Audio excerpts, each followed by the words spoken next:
2017년 8월 14일 예수님의 메시지 말씀 출애굽기 3장 2절에서 3절 주의 천사가 가시덤불 가운데서 나온 불꽃 속에서 그에게 나타나시니라. 그가 보니 보라 가시덤불은 소멸되지 않더라.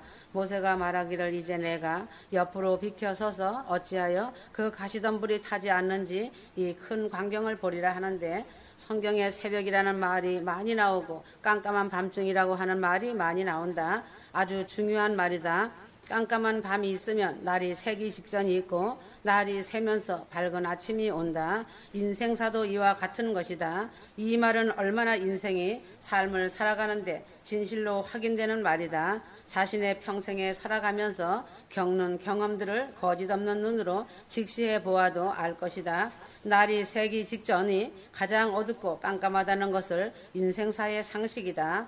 하나님께서 구약시대나 신약시대나 하나님의 백성들을 다루신 예를 생각해 보면 역시 그 말에 수긍이 가게 된다. 참으로 인간이 궁지에 몰리는 순간이야말로 하나님께서 자신에게 일하시는 때라는 것을 알아야 한다. 그때부터 하나님의 그 이름을 두려워하는 것이다. 그래서 성경 말씀도 서방에서 여호와 이름을 두려워하겠고 해돋는 편에서 그의 영광을 두려워할 것은 여호와께서 그 기운에 몰려 급히 흐르는 하수같이 오실 것이미로다 하는 말씀은 참으로 거부할 수 없는 진실이다. 이사야 59장 19절 누구라도 부인할 수 없는 자연스러운 사실인 것이다. 천국 가는 길도 밤중이 있으면 새벽이 있고 밝은 날이 비춰오는 것이다. 그래서 좁은 문 좁은 길이 있는 것이다. 좁은 문을 들어가려면 고통이 따르고 좁은 길 역시 협착하기 때문에 그 길을 걸으려는 거치는 돌들이 많아 걸어가기가 매우 힘들다는 것이다. 이 모두가 인생사의 굴곡이라고 생각하면 된다. 교회들이 처한 현실이나 각자 개인이 처한 상황이 하루하루 지나면서 차차 좋아지길 기대하며 바라고 살지만 사실은 자신의 몸과 혼과 육체가 그리 쉽게 호락호락하지 못함을 볼 수 있다. 그래서 한국 속담에도 인생은 새옹지마라고 말한다. 세상 것들이 덧없는 것들임을 감안하여 골똘히 생각해 본다면 이생이라는 것은 자신이 바라는 대로 되기가 힘들고 오히려 변화와 기복으로 가득 찬 헛된 것이라는 사실을 자신 스스로 인정하게 된다. 태풍이 불고 비가 그치고 나면 얼마 안 가서 다시 먹구름이 몰려오고 구름이 하늘을 가득 채우는 그런 날 뒤에야 찾아오는 것을 본다. 이런 상황들 때문에 하나님의 성도들은 하나님을 원망하기도 한다. 어찌하여서 주께서 나를 잊으셨나이까라고 하며 부르짖곤 한다. 시편 116편 11절 내가 서둘러 말하기를 모든 사람은 거짓말쟁이라 하였도다. 시편 42편 9절 내가 나의 반석이신 하나님께 말씀드리기를 어찌하여 주께서 나를 잊으셨나이까. 어찌하여 내가 원수의 압제로 인하여 슬퍼하며 다녀야 하나이까 하리라 하였다. 위에 기록한 말씀이 들어있는 것도 그런 사연이 담긴 부분 중에 하나이다. 요셉이 그의 아버지를 애굽으로 데려오기 위해 사람들을 보내었던 날 야곱은 한 인간으로서 그 마음이 얼마나 기쁨에 가득 차 있었겠는가다. 죽었던 아들을 만나는 그 기쁨은 헤아릴 수 없이 그 사랑이 넘쳤을 것이다. 야곱은 이스라엘의 12명의 아비이며 선조이다. 그는 오랜 세월 동안 아들이 죽었다고 여기며 살아오고 있던 중이었다. 어느 날 예고 없이 날아온 기쁜 소식에 그는 온 가족과 함께 큰 충격과 놀라운 소식에 너무나 기뻐하였다. 그리고 그는 요셉의 초청을 받아 애굽의 기름진 땅 고센으로 정착을 하였다. 야곱은 선한 목자가 되어 그 아들 12명이 지켜보고 그 후손들이 지켜보는 가운데서 그동안 자신의 인생이 파란만장한 삶을 살아온 것을 고백하면서 평안하게 인생을 마무리하였다. 그래서 야곱의 장례식은 바로의 종들이 아낌없는 사랑의 조율을 표함으로 더없이 장려한 가운데 성대하게 치루어졌고 야곱의 12명의 아들들은 그 아버지의 시신을 가나안에 있는 선조들의 무덤에 합장하였다. 이후로도 요셉은 애굽의 주로 불리우며 장대한 삶을 살아갔다. 그리고 그의 형제들도 두말할 것 없이 창대하고 부유한 삶을 누렸다. 그러나 요셉과 그의 형제들에게도 다시 먹구름이 몰려왔다. 요셉 당대의 바로가 죽고 나자 그 상황은 고통과 아픔의 서글픈 국면으로 돌변하였다. 출애굽기 1장 8절 그때 요셉을 알지 못하는 새 왕이 일어나서 이집트를 다스리는데 새 왕은 요셉을 몰랐기 때문에 야곱의 자손들을 감시하면서 새로운 주인을 섬기고 생수한 법을 따르도록 하였으며 곧 모센 땅을 다스리는 대신 거기서 노예가 되게 하였다. 인간이 이렇게 비참하게 노예로 전락할 줄 그들이 어찌 알았겠는가다. 부요한 모든 삶을 뒤로하고 노예가 되어 비참한 생활이 그들의 삶으로 전가되었다는 사실이 그들에게는 혹독한 괴로움이 된 것이다. 그들은 긴 세월 동안 벽돌을 만들었다. 신앙의 자유도 박탈당하고 처참한 삶을 살았다. 애굽인들은 모든 것을 앗아갔다. 야곱의 하나님을 믿지 못하도록 애굽의 우상들을 경배하게 하며 섬기게 하였다. 그리하여 이스라엘은 작금의 미국 흑인 노예들보다 더 비참한 상태가 된 것이다. 그래서 야곱의 후손들은 그들의 조상들이 누렸던 번영을 의심하기도 하였다. 그들은 하나님께서 세월이 너무 많이 흘러서 자신들을 잊어버리셨을 거라고 생각하며 살고 있었다. 그들은 애굽의 우상을 섬기며 살기도 하였다. 그러나 하나님은 자신의 자녀들을 절대로 버리지 아니하신다는 사실이다. 하나님의 자비와 사랑이 어떠하신지 그 언약이 끊을래야 끊을 수 없는 관계라는 것이다. 주의 목전에는 하루가 1000년 같고 1000년이 하루 같다는 사실이다. 시편 90편 4절 주의 목전에는 1000년이 단지 지나간 어제 같고 밤에 한 경점 같나이다. 시편 90편 7절 우리가 주의 성내심으로 인하여 소멸되며 우리가 주의 진노를 인하여 고난받나이다 하였다. 그러므로 하나님이 마음에 계획해 두신 시간이 오고 예정해 두신 시간이 차면 이루시고 행하신다는 것이다. 악한 인간들과 마귀들이 어떤 모양으로 발악을 하며 저항을 하여도 하나님은 유유히 공중 강림하시어 내려오셔서 사랑하는 휴거 백성들을 큰 구원 휴거로 데려가시고 구원하신다는 사실이다. 그러므로 하나님의 휴거 성도들을 대적하고 핍박하던 악한 원수 마귀들은 그 영들끼리 한패였던 자들도 마찬가지로 모두 하나님의 손길에 의해 움직인다는 것임을 명백하게 깨달아야 한다. 그 대적자들인 사단의 종자들을 통해 쭉정이 가라지를 알곡에서 가려내는 일을 하는 것이기 때문이다. 그래서 무대응으로 나아가라고 한 것이다. 마귀 종자들은 누가 가라지 쭉정인지를 너무 잘 알고 있기 때문에 대적하며 핍박함으로 넘어뜨리는 것이다. 그리하여 전지하는 자의 손에 의하여 전지당하고 농부이신 주님의 손길에 의해 솟겨나가는 것이다. 출애굽기에서 주님이 쓰신 구원자는 바로가 유념하여 높은 자리까지 격상시켜준 덕에 애굽인의 학문을 배우며 성장한 사람이다. 그러나 모세는 자신에게 최상의 특혜가 자신에게 주어졌어도 그것을 붙잡지 않았다. 지금에도 하나님께로부터 오는 것들을 붙잡기까지 항상 선하고 겸손한 태도를 잃지 않는 사람들이 있다. 모세는 젊은 나이였음에도 명예를 단호히 거부하고 오히려 경건한 마음으로 그것을 모욕하고 멸시까지 하였다. 모세는 이 지상에서 세운 궁전들 중에서도 가장 장대한 것에 속하는 바로의 전에서 즐거움과 영화를 누리기를 거부하고 하나님의 백성과 고난받는 것을 선택하였다. 모세는 그 후 40년이라는 세월을 쓴물과 눈물의 빵을 먹으며 광야의 삶을 살았다. 그 기간 동안 모세는 하나님께서 그에게 예비하신 계획들을 성취하는데 필요한 자질, 저 깊은 지식들과 역량들을 습득했다. 그는 애굽에서 아무 탈 없이 잘 나가던 어느 날 유대인들 간에 일어난 다툼을 중재하다가 그중 한 사람으로부터 누가 너를 우리를 다스릴 왕과 재판관으로 삼았더냐? 내가 애굽인들을 죽인 것 같이 나도 죽일 생각이냐? 라고 하는 말을 듣고 낯선 땅으로 도망해 왔었다. 모세는 그 광야에서 자신을 낮추어 노예의 일을 하면서 결혼도 하고 자식도 낳았다. 그때는 고통의 때였다. 그는 그러한 삶을 40년 동안이나 계속해야 했다. 그리고 드디어 그의 나이 80을 간 넘긴 즈음 꿈도 못 꾸고 있던 상태에서 그는 하나님의 부르심을 듣게 되었다. 즉 자신의 백성을 속박에서 구출하라는 명령을 주님께로부터 하달받은 것이다. 모세 자신이 매우 놀랐을 것이다. 출애굽기 3장 1절 이제 모세가 그의 장인 미디안 제사장 이드로의 양떼를 치는데 그가 그 양떼를 광야의 뒤편으로 인도하여 하나님의 산 호렙에 이르렀더니 하였다. 모세도 많은 상처와 아픔이 있는 자이다. 궁궐에서 많이 배운 학자가 천한 노예들이나 하는 양치기로 전락하며 열심히 삶을 산 자이다. 그러므로 모세도 그렇게 학식이 뛰어났어도 노예 생활하는 양치기까지 낮추어졌고 다윗도 도망자 신세가 되어 쫓기며 낮은 자리로 낮아졌다. 사도 바울 역시 학식이 풍부한 자로서 매맞고 굶주리며 죽음을 통과하고 아주 낮은 자리까지 내려간 자이다. 그러므로 자신을 굽힐 줄 알고 낮아진 사람이야말로 진정한 의인이고 휴거 신부로서 주님의 기쁨인 것이다. 그래서 성경에 미련한 자를 들어서 지혜자를 부끄럽게 한다고 한 것이다.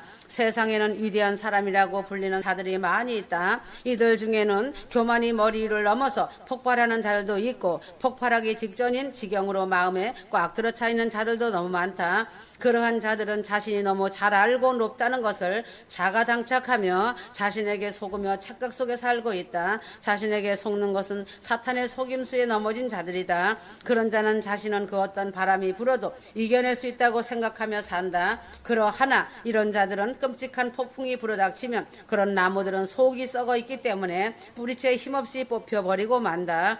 그러나 겸손한 갈대들은 몸을 숙였다가 다시 몸을 일으키지만 그들은 귀엽고 똑똑하고 잘났다고 맞서다가 큰 파국을 맞게 되는 것이다. 모세는 갈대와 같이 자신을 낮추고 숙일 줄 아는 자였다. 모세는 장인인 이드로 양물을 이끌고 하나님의 호렙산을 늘상 오가고 하였다. 이것은 휴거 성도들에게 매우 중요한 것이다. 시간을 계획적으로 운영하며 살아야 함을 배워야 한다. 모세는 시간을 체계적으로 경영하며 성실하게 삶을 살아왔다. 그의 성격은 아주 엄격하기도 했다. 모세는 자신에게 맡겨진 일에 충실하게 임한 자이다.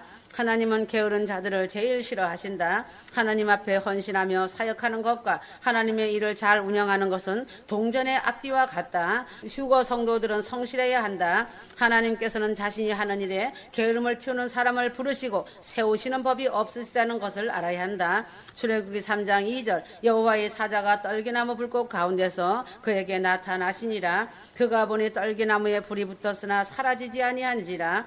모세에게 온 천사는 영원한 언약의 천사의 말이다라고 말하지만 아니다. 하나님은 이 세상에 오시길 원하셨다. 그러므로 하나님은 영원한 말씀께서는 이런 식으로 종종 이 땅에 오셨다고 성경에 기록되어 있다. 그리고는 머지않아 지상의 모든 인간들을 위하여 죽으러 오실 것임을 알리시려고 하셨다. 모세에게 천사가 나타난 특별한 방식에 대해 알아야 한다. 그때 모세 곁에는 아무도 없었다. 동료는 물론이고 작은 아이 하나도 옆에 없었다. 지금도 주님과 동행하며 가는 휴거 성도들은 외롭고 힘들게 가고 있다. 그러나 그것은 당연한 것이다. 휴거 성도들은 이런 고백을 주님께 올려드려야 한다. 저는 주님께서 저와 함께 해주시고 휴거시켜 주시며 늘 동행해 주시는 것만으로 너무 만족합니다라고 고백할 줄 아는 자는 행복한 사람이다. 출애굽기 3장 3절 모세가 말하기를 이제 내가 옆으로 비켜서서 어찌하여 그 가시덤불이 타지 않는지 이 큰 광경을 보리라 하는데 모세는 처음에 가시덤불에 불이 붙은 줄 알았다가 자세히 보니 덤불이 타긴 타되 소멸되지 않고 재도 생성되지 않는 것을 확인했을 때 그 놀라움에 입을 열지 못했다. 모세가 볼 때는 기이한 광경이긴 하지만 또한 영광스러운 모습이었다. 가시덤불이란 믿는 그리스도인들에게 교훈을 주기에 불타오르고 있다는 사실이다. 타오르는 가시덤불이 모든 시대가 끝날 때까지 신부된 교회와 각 그리스도인들을 나타내는 중요한 상징으로 남을 것이다. 휴거 성도들에게 귀한 교훈들을 전해 주었으며 예수님 메시지 말씀에도 기록되어 있다. 가시덤불은 교회에 상징적으로 보여주고 있다는 사실이며 특히 휴거 성도들에게 큰 교훈이다. 왜 가시덤불이었을까다. 모세도 가시덤불이 불타는 곳에서 하나님을 만났고 아브라함도 이삭 대신 가시덤불에 제물된 순양을 예비케 하셨다는 것이 핵심이다. 크고 화려한 나무가 아니라 그처럼 소소한 가시덤불을 선택하셨다는 놀라운 사실이다. 하나님의 교회는 가난하고 비천하고 보기에도 내세울 것이 없는 사람들로 구성되어 있다. 교회는 모든 영광을 다 가지고 있지만 밖에서 보기엔 그저 초라한 무리들에 불과한 것이다. 그러므로 구약에서 신약까지 또한 마지막 오메가를 다 이루기까지 잘났다고 하는 명예의 간판이 붙은 자들을 선택해서 세우지 않았다. 하나님이 택하시고 선택하셔서 세우시고 시대마다 세운 사도 선지자 선견자들을 보면 화려한 간판이 없다는 것이 특징이고 지식이 뛰어난 자가 없으며 부여를 가진 자가 없다는 것 또한 특징이다. 하나님 손에서 모진 훈련되어진 자들이다. 이들은 시대마다 세워서 하나님의 아름다운 그릇으로 청지기 사명을 감당하였지만 그 속에는 말로 다 표현하기 어렵고 고통스러운 그들의 삶이었다. 참으로 가시덤불처럼 엉킨 그 속에서 모질게 훈련되었다는 것이다. 이들에 대해 성경에 다 기록할 수 없어서 조금씩만 소개된 것이다. 그래서 천국에 오면 이들에 대하여 알게 된다. 모세서부터 계시록을 기록한 사도 요한까지 그들의 삶은 파란만장한 가시덤불의 삶이었다. 지금 이 시대의 마지막 오메가를 이루고 마무리하기 위해 세운 나의 여종, 나의 사랑하는 신부도 가시덤불 같은 파란만장한 삶을 살며 내 손에서 전적으로 훈련되어진 자이다.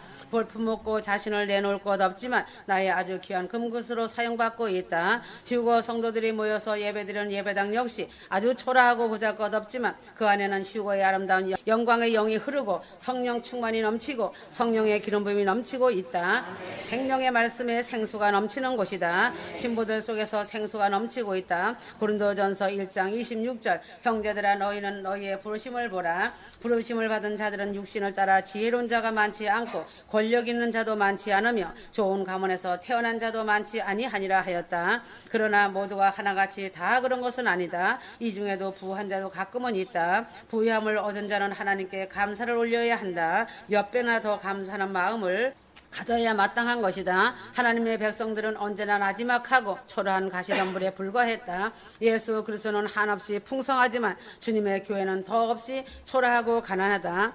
당연한 것이다. 그리스도께서는 세상을 혼돈스럽게 하시기 위하여 의도적으로 이렇게 하신 것이다. 하나님이 세상을 심판하시기 위해 이 땅에 다시 오실 때 억만금을 지니고 살고 있는 수많은 사람들이 저주를 받아 영원한 불못으로 던져지고 그리스도의 교회된 신부들은 영원한 부요를 상속받는 일이 일어날 것이 확연하게 눈앞에 와 있다. 그러나 이 지상에서의 신부된 교회들이 그저 불에 타는 가시덤불에 불과하다는 것이다. 가시덤불은 절대로 불타지 않는다. 불타는 가시덤불은 그리스도의 신부된 교회가 세상에서 불같은 시험과 여러 가지 고통들로 가시덤불이 타는 듯한 고통을 받을 것이란 사실을 교훈하고 있다. 우선 그 가시덤불은 그 당시 이스라엘과 그들의 신앙 상태를 나타내는 살아있는 상징과도 같았다. 그들은 쉴 새 없이 벽돌을 만들었고 그러하여 벽돌 굽는데 필요한 불길은 한시도 꺼질 줄 몰랐다. 주님께서 말씀하신 것처럼 이스라엘은 가시덤불이 불타는 듯한 노예 생활을 통해 불같은 시련을 겪고 있는 상태였다. 지금 이 시대에도 휴거를 외치고 휴거의 나팔을 부는 신부된 교회들은 핍박과 조롱을 받고 있다. 휴거 신부들의 탄식이 섞인 부르짖음은 지금도 천국을 향해서 올려지는 기도의 절규이다. 성경이 실제로 그러하였다. 창세기부터 계시록까지 시대마다 가시덤불이 불타는 듯한 시대가 아니었던 적이 거의 없었음을 알 수 있을 것이다. 성경에서 보면 교회가 안식하던 시기가 조금씩 있었다 해도 그 시기는 너무도 짧기 마련이었다. 하나님의 백성이 고요한 시기를 누린 때도 자세히 살펴보면 알 것이다. 고요한 시기라고 해도 폭풍 전야의 고요에 불과했었다. 대지진이 일어나려고 진동할 것이라며 예측하지만 고요하다. 교회도 사위가 고요할 때 모든 것이 안전해 보일 때 느닷없이 폭풍이 닥쳐올 것이다. 하나님께서 허락하시는 고난이다. 이와 같이 어느 날 어느 시간에 공중휴거도 느닷없이 일어난다. 그래서 오늘이라는 시간을 사랑과 순종으로 믿음을 굳게 살아야 한다. 믿는 자들 즉 휴거 성도들도 이 법칙이 반드시 적용된다. 그날의 희비가 엇갈릴 것이다. 이제는 자신 점검할 때이다. 두 마음 두 다리 걸치지 마라. 사람은 속일 수 있어도 하나님은 속지 않으신다. 자신을 드러낼 때는 반드시 자신에게 문제가 있어서 드러내는 것이니 변명하며 피하려 하지 마라. 자신의 알량한 자존심을 갈아엎어라. 지금까지는 세상을 향해 두 얼굴과 양다리 걸치고 왔지만 하나님께서 이러한 시간을 무한히 지속시키지 않으실 것이다. 하나님을 속이려고 한다면 어리석은 자이다. 휴거 성도들은 성경을 믿고 예수님 메시지 말씀을 확실히 믿는 사람이라면 모든 것을 떠나서 하나님 안에서 경건하게 살고자 하며 세상과 구별되어 살고자 하는 자는 핍박과 조롱을 받기 마련이다. 그것이 천상을 향해 좁은 길 길을 걷는 것이다. 천국은 공짜는 없다고 하였다. 반드시 대가 지불을 해야 하는 것이다. 이 사실을 자신이 인식하고 있어야 한다. 베드로전서 4장 12절 사랑하는 자들아 너희를 연단시키려는 불같은 시련에 관하여 너에게 어떤 이상한 일이 일어나는 것처럼 이상하게 여기지 말고 하였다. 이사야 48장 10절 보라 내가 너를 정련하였으나 은과 함께하지 아니하고 고난의 용광로에서 너를 택하였노라고 하였다. 이 말씀이 휴거 성도들에게 적용되었다고 보면 된다. 용광로는 아주 뜨거운 곳으로 그 속으로 들어가는 것은 모조리 불타버리기 마련이다. 휴거 성도들은 그 용광로에서 자신의 의와 자존심, 탐욕, 교만, 거짓, 시기, 질투, 음란 등 더러운 쓰레기들이 다 태워져야 하고 또한 그 용광로가 핍박과 박해이다. 이것을 용광로에서 다 통과해야 한다. 연단을 모르고 핍박을 모르는 자들은 그들 안에 하나님이 없는 자들이다. 십자가가 없는 자들은 하나님도 없는 법이다. 고난의 십자가가 천국을 얻는 것이다. 한나 옆에 분인나가 있었고 이상 옆에 이스마엘이 있듯이 휴거 성도들은 항상 대적자가 있다는 사실이다. 출애굽 밤중이다. 디데이 시간이다. 정신 차려라. 세상으로 받는 박해는 고사하고도 아주 가까운 사람들로부터 핍박도 받고 또한 극진하게 섬겨주었던 자들로부터 상상을 초월하는 아픔을 당하기도 한다. 앞서 말한 것 같이 이삭이 있으면 단언컨대 그는 이스마엘에게 조롱을 당할 것이 분명하다. 가족이나 형제 친척들이 핍박을 넘치게 하는 예도 매우 흔하다. 빛의 사람들은 끊임없이 조롱을 받기 마련이다. 이런 자들은 휴거 성도들이 사랑하며 경배하는 하나님을 대적하고 혐오한다는 사실을 또렷한 모양으로 말하고 행동한다. 아주 적나라하게 대놓고 핍박하고 대적한다. 그러나 하나님께서는 휴거 성도들을 보호하고 계신다는 사실을 잊어서는 안 된다. 휴거 성도들은 하늘의 보물에 대하여 알아야 한다. 마태복음 6장 19절 너희 자신을 위하여 땅에다 보물을 쌓아두지 말라. 거기는 좀이나 녹이 해치며 또 거기는 도둑들이 뚫고 들어와서 도둑질 하느니라. 마태복음 6장 19절에서 24절 이 본문 말씀은 간단하다. 자신의 마음이 어디에 있느냐는 것이다. 21절 말씀에 따르면 마음은 자기 보물이 있는 곳에 있다. 이제는 휴거 성도들의 마음이 어디에 있느냐고 묻는다면 자신이 무엇이라고 할 진실한 말이 나와야 한다. 자신의 마음이 어디에 무엇에 전념하고 있으며 무엇에 몰두하고 있는가, 특별히 어떤 일에 대해 생각하고 계획하고 또 주력하고 있는가. 인간은 무엇인가에 전념하도록 피조되었다. 인간은 물질 사회에 속해 있다. 물질의 소비에 대하여 알아야 한다. 물질의 씨와 물질 부인은 매우 행복하고도 성공적인 부부이다. 그것은 성공을 물질이라는 측량계로 측정하려는 세상 사람들의 의견이며 물질에 대한 탐욕이기 때문이다. 그러므로 물질이라는 측량계가 물질 씨와 물질을 부인하는 삶에 작동을 했을 때 깜짝 놀라는 결과가 빚어진다. 세상의 욕심과 탐욕, 물질을 쌓는 사람들은 자칫 판단을 잘못하여 잠깐 집중력을 잃으면 그 물질이 자신을 올무로 잡기 때문에 그 물질과 함께 쓰레기 하치장으로 다 실려갈 고철 부스러기 더미에 지나지 않고 그 결과는 다시 불 속에 들어가서 다시 만들어지거나 아니면 불에 살라지는 것이 된다. 이것이 인생이 흘러가는 길이다. 이것이 인생이다. 인생이 물질로 인해 어두워지며 흘러가는 길이다. 대단히 어리석은 말로 들림에도 불구하고 근본적으로 물질을 획득하며 이문을 남기는 데 전념하고 살고 있으면서도 억지로 자신을 아니라고 부인하는 삶을 살고 있다. 휴거 성도들은 물질에 대해서 면밀히 자신 점검에 들어가야 한다. 땅의 물질이 자신의 발목을 잡는지 살펴보아야 한다. 미래를 생각하며 물질에 집착을 한다면 고철 쓰레기와 같이 된다. 그래서 물질의 부패가 자신의 목줄을 감는 것이 된다. 안타깝게도 예수님 당시의 주도적 종교자라고 하는 자들도 현재 휴거 성도들 같은 문제를 안고 있었다. 그들은 땅에 썩어질 물질에 전적으로 매달려 있었다. 바리새인들도 이런 문제에 매달려 있었다. 그들은 물질 지향적이고 탐욕스러웠고 욕심 사나웠으며 남의 것을 탐냈고 속임수가 많았으며 더 많은 물질에 손을 넣으려고 애썼다. 마태복음 6장 19절에서 24절 기록된 산상수훈의 내용을 살펴보면 자신의 소유에 관한 이 문제를 전반적으로 의용하고 있던 바리새인들에 대해 예수님께서 몇 가지 사항을 강하게 직접적으로 지적하신 것이 기록되어 있다. 산상수훈 마태복음 5장 7장은 바리새인들의 저급하고 부적절하고 불충분한 기준을 날카롭게 공격하여 일소시키고 하나님 나라에서의 거룩한 삶의 기준을 재확증하려는 것이었다. 그러므로 예수님 말씀의 반기를 들고 아무런 효력도 없는 종교 체계를 만들어냈다. 그 설교의 핵심은 5장 20절 하반절 말씀이다. 너희 의가 바리새인보다 더 낫지 못하면 결단코 천국에 들어가지 못하리라는 주님의 말씀은 쉽게 말하자면 내 나라에 들어오려면 이 기준에 맞게 살아야 한다는 뜻이다. 그래서 주님은 바리새인들의 욕심적인 것에 대비되는 천국의 의를 확언하셨다.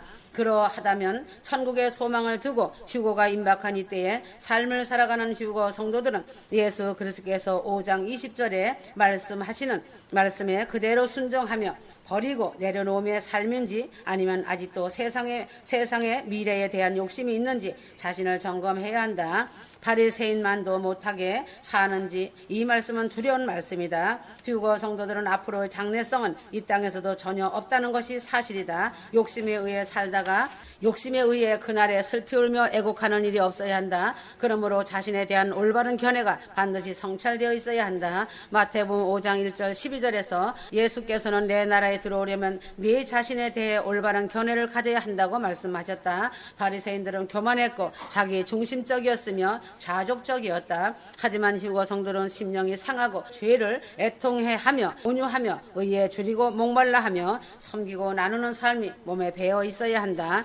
오메가로 세운 나의 사랑하는 신부 나의 여종의 모델이다. 그는 자기 소유를 간직한 것이 없으며 물질을 주면 가난하고 병든 자들을 위해 전부를 아주 귀하게 나누는 삶을 살고 있다. 그들 세 사람은 가진 소유가 없는 자들이다. 무소유자들이다. 휴거 성도들도 이 같은 삶을 살아야 한다. 일용할 양식으로 만족하며 천국의 부요를 얻기 위해 살아가야 한다. 휴거 성도들은 그 부패를 지연시키는 소금의 역할을 해야 하며 그 어둠을 몰아내는 빛의 삶을 살아야 한다는 것이다. 휴거 성도들은 성경 말씀과 예수 메시지 말씀에 대한 올바른 견해를 확고하게 붙잡고 그대로 복종하는 것이 올바르게 잘 가고 있는 자들이다.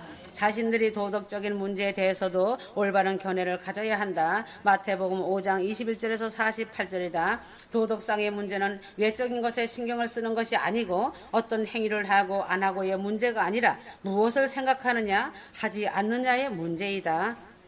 하나님의 말씀에 대해서 올바른 견해는 마태복음 5장 17절에서 20절에 기록되어 있다. 바리새인들은 제멋대로의 체계를 개발했었지만 율법이 다 성취되기 전까지는 그 1.1획도 없어지지 아니할 것으로 자신이 하나님 주신 말씀에 헌신해야 한다. 지금 이 시대는 현대판 바리새인 서기관들이 많이 있다. 성경도 많이 변개시켜 놓았고 그들의 욕심대로 종교를 만들어 변개하였다. 종교 문제에 대한 올바른 견해를 휴거 성들이 알고 있어야 하며 바르게 알아야 한다. 마태복음 6장 1절에서 18절 바리새인들은 금식하고 기도하고 베풀었지만 그것은 모두 외식이었다. 그러므로 나누고 섬긴다고 하지만 올바른 동기에서 해야 한다. 이것은 바리새인과 서기관들의 사고에 의해 지배되고 있던 그 당시의 종교 체계와 대비되는 모습을 보여주는 것이다. 예수님께서는 하나님의 기준은 그들의 기준을 능가하며 천국으로 들어가기 위해 요구되는 것은 예수님의 철저한 기준을 신봉하는 것이라고 말씀하셨다.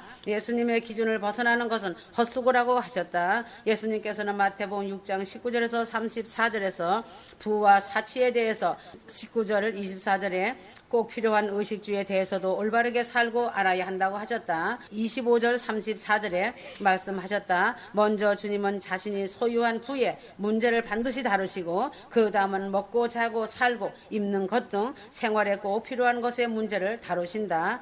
바리새인들은 두 경우 모두에 있어 아주 그릇된 관점을 갖고 있었다. 그래서 예수 메시지 모든 소유 하나하나마다 그리스도께서는 메시지 말씀과 성경 말씀을 가지시고 바리새인들과 대조되게 보여주셨다. 그러므로 내 나라에 속하고자 한다면 부와 사치와 너희의 견해는 바리새인의 그것보다 나아야 한다. 그들은 그릇된 관점을 갖고 있다. 그들은 탐욕과 탐심에 사로잡혀 저희를 위해 장래를 바라보며 이 땅에 보물을 쌓고 있다. 그것은 자신들의 욕심이자 탐심이지 하나님의 기준이 아니다 라고 말씀하고 계신 것이다. 이처럼 19절에서 24절은 사치와 부를 어떻게 보아야 하는지를 다루고 있다고 하셨다. 땅에서 미래를 내다보고 부유하게 살기 위해 사고팔고 하는 것이 사치라고 하셨다. 휴거 성도들에 대해 말씀하시고 계신다라고 하셨다. 휴거 성도들은 아니면 말고 하는 방식은 없다. 부를 다루는 방법을 반드시 깨우칠 필요가 있기 때문이다. 이 본문 말씀은 잠시 이 땅에서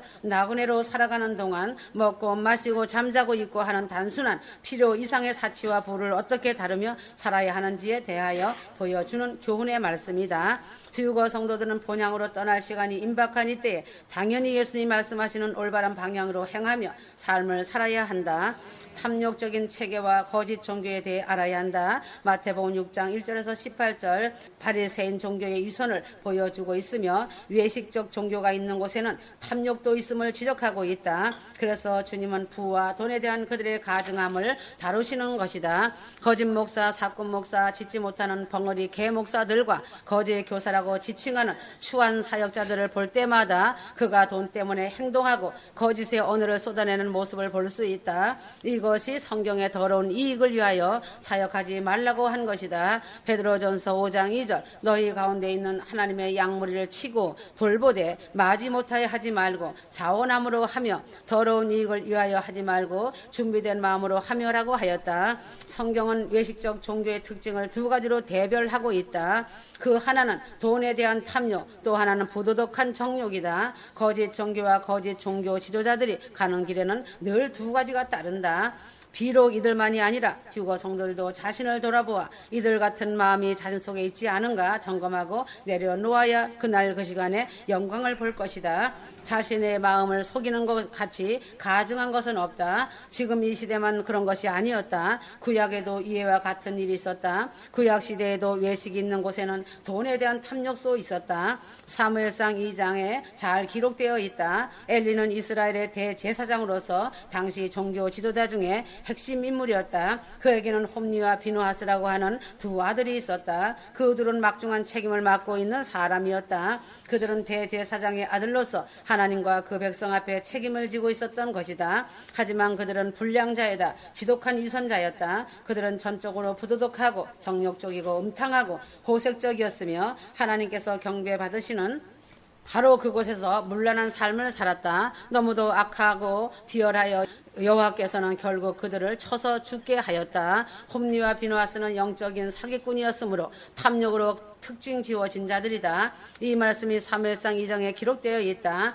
그러나 홈리와 비누하스는 재물이 당도하면 자신들이 먼저 좋은 것을 취하고 그 나머지를 하나님 목으로 남겨두었다. 그들은 얻을 수 있는 것은 모두 그렇게 취했다. 레위기 7장 30절에서 35절, 사무엘상 2장 12절에서 16절 그들은 이렇게 욕심이 사나웠고 탐욕적이었다. 사무엘상 2장 12절에서 16절에 기록된 말씀이다. 이 소년들의 죄가 여호와 앞에 심히 크면 그들이 여호와의 제사를 멸시함이었더라 하였다. 그들은 하나님께 속한 것을 가지고 장난을 했던 것이다. 바리새인들도 똑같은 짓을 했다. 그들은 자신들의 종교적 지위를 이용하여 주머니를 채웠다. 때문에 예수께서는 두 차례나 채찍을 휘둘렀다. 성전을 깨끗게 하셔야 했다. 마태복음 21장 12절에서 13절, 요한복음 2장 13절에서 17절 그들은 종교적 지위를 이용하여 치부하였다. 하나님은 외식과 탐욕과 교만과 더 지독한 악취를 풍기며 말씀을 대적하는 것은 아주 악한 썩은 오물 냄새이며 지옥의 냄새라고 하셨다. 지금 이 시대 이때에도 그와 똑같은 짓을 저지른 자들이 비일비재하다. 종교적인 외식이 있는 곳이면 그 어디나 탐욕의 대적자들의 문제가 따르기 마련이다. 외식과 탐욕과 교만과 하나님의 말씀을 대적하는 자들은 하나님의 심판의 책에 이미 기록되어 있다.